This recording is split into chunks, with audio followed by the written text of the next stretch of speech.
Welcome to UPSC Vinod. நம்ம சேனலில் UPSC prelims and mains PYQs தான் பார்த்துக்கிட்டு இருக்கோம். இன்றைக்கி நம்ம பார்க்க போகிறது ரொம்ப முக்கியமான ஒரு PYQ, coastal sand mining. So இது 2019 கேட்டாங்க. அதுக்கப்புறம் எதுவுமே அதை பற்றி பார்த்தீங்கன்னா நமக்கு ரிப்பீட்டேஷன்ஸ் கிடையாது. மேபி இதுக்கப்புறம் கேட்கலாம். அண்ட் ஆல்சோ டிசாஸ்டர் மேனேஜ்மெண்ட் அப்படின்னு சொல்லி பார்க்கும்போது இந்த வருஷம் க்ளவுட் பஸ்ட் எதிர்பார்க்கலாம், ஃப்ளட்ஸ் எதிர்பார்க்கலாம், வால்கோனஸ் எதிர்பார்க்கலாம். பிகாஸ் இது எல்லாமே ரீசெண்டாக இந்த 2 months நடந்த incidents. Uttarakhand cloudburst already disaster management ஆக்டை பேஸ் பண்ணி கேட்டிருக்காங்க, NDMA ரெகுலேஷன்ஸை பேஸ் பண்ணி கேட்டிருக்காங்க. மேபி அதை ஸ்கிப் பண்ணிவிட்டு இந்த வருஷம் வால்கோனா பற்றி கூட கேட்கலாம். ஓகே, ஸோ இந்த வருஷம் மீன்ஸ் நம்ம கொஷினுக்கு போகலாம். Coastal sand mining whether legal or illegal poses one of the biggest threat to our environment. Analyze the impact of sand mining along the Indian coast, citing special examples.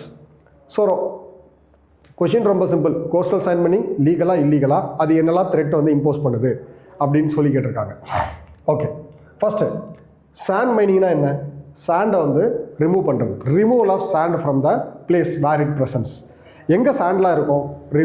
River பெட்டில் இருக்கும், அதுக்கு அடுத்து லேக்ஸில் இருக்கும், ஷோர்ஸில் இருக்கும், oceans, அந்த ஓஷன்ஸோட கீழே means சீ floors அந்த இடத்துல இருக்கும். அந்த இடத்துல இருந்தெல்லாம் சாண்டை நம்ம என்ன பண்ணுறோம் அப்படின்னா எடுக்கிறோம். இதை தான் பார்த்தீங்கன்னா சாண்ட் மைனிங்னு சொல்லி சொல்கிறோம். எதுக்காக நம்ம எடுக்கிறோம்? கன்ஸ்ட்ரக்ஷனுக்காக தான் மேஜராக சாண்டை யூஸ் பண்ணுறோம். ஸோ இதை தான் நம்ம இன்ட்ரொடக்ஷனில் யூஸ் பண்ணுறோம். ஸோ இதை யூஸ் பண்ணிவிட்டு அதுக்கு அடுத்தபடியாக பார்த்தீங்க அப்படின்னா, அதாவது ஒரு UNEPயோட ரிப்போர்ட்டை கொடுத்துட்றோம். ரீசெண்டாக சாண்ட் கன்சப்ஷன் பார்த்தீங்கன்னா இன்க்ரீஸ் ஆகுது. இந்தியா கிரிட்டிக்கல் ஹாட்ஸ்பாட்டில் இருக்குது. UNEP கொடுத்த ரிப்போர்ட். அதிகமாக சாண்டை என்ன பண்ணுறாங்க அப்படின்னா மீன்ஸ் மைன் பண்ணிகிட்டு இருக்காங்க அப்படிங்கிறது தான். ஸோ சாண்ட் பார்த்தீங்க அப்படின்னா மேஜர் மினரலா மைனர் மினரலா அப்படிங்கிறத கமெண்ட் பாக்ஸில் கமெண்ட் பண்ணுங்கள். ஓகேங்களா? சாண்ட் மேஜர் மினரலா மைனர் மினரலா? ஏன் இதை கேட்டேன் அப்படின்னா, ஸோ ஸ்டேட்டோட கண்ட்ரோலில் இருக்கா சென்ட்ரலோட கண்ட்ரோலில் இருக்கா அப்படிங்கிறதுக்காக தான் இது கேட்டேன். ஸோ கமெண்ட் பண்ணுங்கள். Okay, introduction.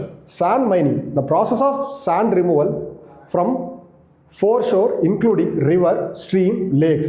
Sand minings from beaches and dredges from ocean beds and river beds. Sand consumption increases globally. UNEP report. India is a critical hotspot in sand mining. Okay. Next, impact of sand mining. Stakeholder approach. எப்பயுமே ஒரு policy அப்படின்னாலையும் சரி, ஒரு environmental impact அப்படின்னாலையும் சரி, stack holders தான் பார்த்தீங்கன்னா approach தான் எடுக்கணும். இந்த சாண்ட் மைனிங் யாரெல்லாம் இம்பேக்ட் பண்ணுது? ஃபஸ்ட்டு சாண்ட் எங்கேருந்து எடுக்கிறாங்க? எக்கோசிஸ்டத்தை ஃபஸ்ட்டு இம்பேக்ட் பண்ணும். அதுக்கடுத்தபடியாக அங்கே இருக்கக்கூடிய லோக்கல் கம்யூனிட்டிஸை இம்பேக்ட் பண்ணும். அதுக்கடுத்தபடியாக அந்த கம்யூனிட்டிஸையும் எக்கோசிஸ்டத்தையும் மேனேஜ் பண்ணுற கவர்மெண்ட்டுக்கு இம்பேக்ட் பண்ணும். இந்த 3 பேர் தான் மேஜர் ஸ்டேக் ஹோல்டர். ஃபஸ்ட் பார்த்தீங்கன்னா எக்கோசிஸ்டம் அப்படின்னு சொல்லி பார்த்துக்கிட்டோம்னா, ஃபஸ்ட்டு பயோடைவர்சிட்டி லாஸ் ஆகும். பிகாஸ் சாண்ட் மைனிங் பண்ணுறதுனால நமக்கு இது ஜென்ரலாக இது எல்லாமே உங்களுக்கு தெரிஞ்ச விஷயம் தான். பயோடைவர்சிட்டி லாஸ் ஆகும். So example with suitable examples கேட்டிருக்காங்க. சவரா அண்ட் அலப்பெட். ஸோ ஒடிசாவில் சவரா அண்ட் அலப்பெட் அந்த இடத்துல நடக்கக்கூடிய சாண்ட் மைனிங்னால பீச்சஸ் எரோஷன் ஆகுது, டெஸ்ட்ரக்ஷன் ஆஃப் வெட்லேண்ட்ஸ் பார்த்தீங்கன்னா டெஸ்ட்ரக்ட் ஆகுது, த்ரெட் டு பயோடைவர்சிட்டி. அது மட்டும் இல்லாமல் கோஸ்டல் இன்டெகிரிட்டி பாதிக்குது. பிகாஸ் அந்த இடத்துல பார்த்தீங்க அப்படின்னா ஆலிவ் ரிட்லி டர்ட்டில்ஸ் ரொம்பவுமே ஃபேமஸ் ஒடிசாவில். ஸோ கோஸ்டல் சாண்ட் மைனிங்னால அங்கே இருக்கக்கூடிய ஆலிவ் ரிட்லி டர்ட்டில்ஸ் பார்த்தீங்கன்னா அதோட பாப்புலேஷன் டிக்ரீஸ் ஆகுது. ஸோ இது first ecosystem. Next local communities அப்படின்னு சொல்லி பார்த்துக்கிட்டோன்னா அங்கே இருக்கக்கூடிய மக்கள் பாதிக்கப்படுறாங்க. So Kaveri river water means Kaveri டெல்டாவில் இருக்கக்கூடிய மக்கள் அங்கே நடக்கக்கூடிய இல்லீகல் சாண்ட் மைனிங்னால. So one of the important point சொல்ல மறந்துட்டேன். ஆக்சுவலாக அங்கே சாண்ட் மைனிங் அப்படிங்கிறதே பார்த்தீங்க அப்படின்னா நம்ம எதை ஃபோக்கஸ் பண்ணுறோம் அப்படின்னா இல்லீகல் சாண்ட் மைனிங்கை தான் ஃபோக்கஸ் பண்ணுறோம்.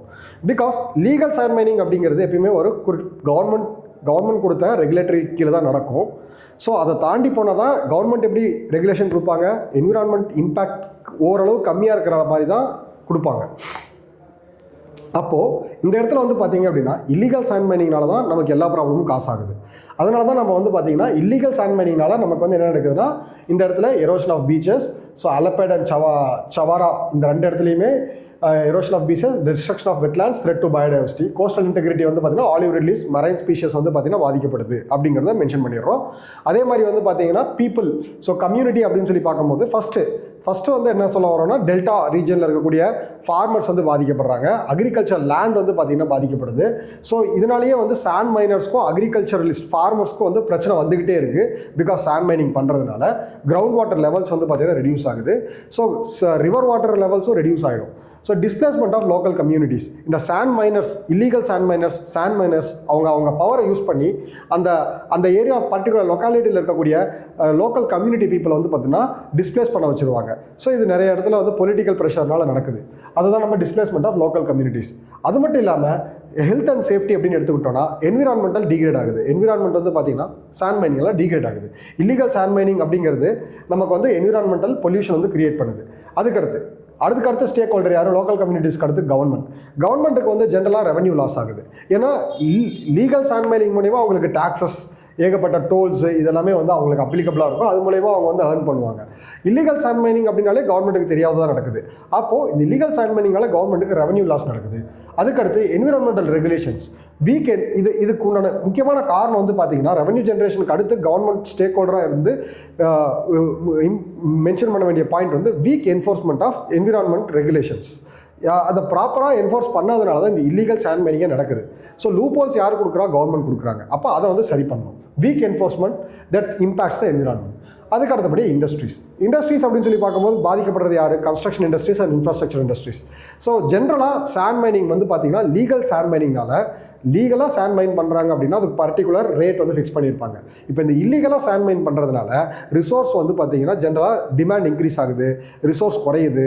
அதனால் வந்து இல்லீகல் சாண்ட் மைனிங்னால லீகலாக சாண்ட் மைன் பண்ணுறவங்க கூட என்ன பண்ணுற சுச்சுவேஷன் வந்துடுறாங்க, ப்ரைஸை வந்து அதிகமாக வைக்க வேண்டிய சுச்சுவேஷனில் வராங்க. ஸோ இவங்க எல்லாருமே ஸ்டேக் ஹோல்டர்ஸ் யார்? என்விரான்மெண்ட், லோக்கல் கம்யூனிட்டிஸ், அதுக்கு அடுத்தபடியாக கவர்மெண்ட், அதுக்கு அடுத்தபடியாக இண்டஸ்ட்ரீஸ். ஓகேங்களா? அதுக்கடுத்து வே ஃபார்வர்ட். ஸோ நெக்ஸ்ட் இது என்ன பண்ணால் நமக்கு வந்து இந்த இல்லீகல் சாண்ட் மைனிங்கை வந்து நம்மளை ரெகுலேட் பண்ண முடியும்னா ஃபஸ்ட்டு பாலிசி. எப்பயுமே வந்து பைஸ் அப்ரோச். இந்த பாலிசி என்ன பாலிசிஸ்? நம்ம வந்து பார்த்தீங்கன்னா சூட்டபிள் சாண்ட் மைனிங் பாலிசியை கொடுக்கணும், என்விரான்மெண்டல் இம்பாக்ட் அசஸ்மெண்ட் நடத்தணும், ஸ்ட்ரிக்ட் ரெகுலேஷன்ஸ் அண்ட் என்ஃபோர்ஸ்மெண்ட்டை கொண்டு வரணும், அதுக்கு அடுத்தபடியாக சாண்ட் இம்போர்ட் அண்ட் எக்ஸ்போர்ட் பாலிசியை வந்து கொண்டு வரணும். நெக்ஸ்ட் ஸோ இது வந்து political measures. Suitable sand mining policy, environmental impact assessment, strict regulations and enforcement, sand import and export policy.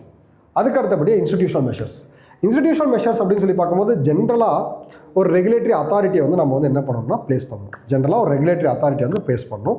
Community participations வந்து கொண்டு வரணும். பிகாஸ் அங்கே இருக்கக்கூடிய கம்யூனிட்டிஸ் வந்து பார்த்தீங்க அப்படின்னா இல்லீகல் சாண்ட் மைனிங் அவங்களால தான் ஃபஸ்ட்டு கண்ட்ரோல் பண்ண முடியும். ஜென்ரலாக நம்ம நிறையா நியூஸஸ்லேயே பப்ளிக் நியூஸில் வந்து பார்த்துருக்கோம்.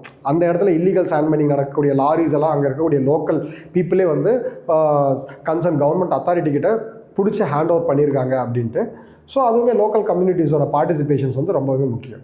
அதுக்கு அடுத்தபடியாக டெக் மெஷர்ஸ், ட்ரெட்ஜிங் அண்ட் டீசில்ட்டிங்க்கு புது டெக்னாலஜியை நம்ம வந்து இம்ப்ளிமெண்ட் பண்ணணும். ஜிஎஸ் மேப்பிங் அண்ட் மானிட்டர் பண்ணணும். அதுக்கு அடுத்தபடியாக வந்து பார்த்தீங்கன்னா ஆல்டர்னேட் மெட்டீரியல். இப்போது எம்சாண்ட் யூஸ் பண்ணிகிட்டு இருக்கோம். பட் அதுவுமே வந்து இட்ஸ் நாட், இப்போது எம்சாண்ட் வந்து நம்ம யூஸ் பண்ணிருக்கோம் பி சாண்டுக்கு பதிலாக.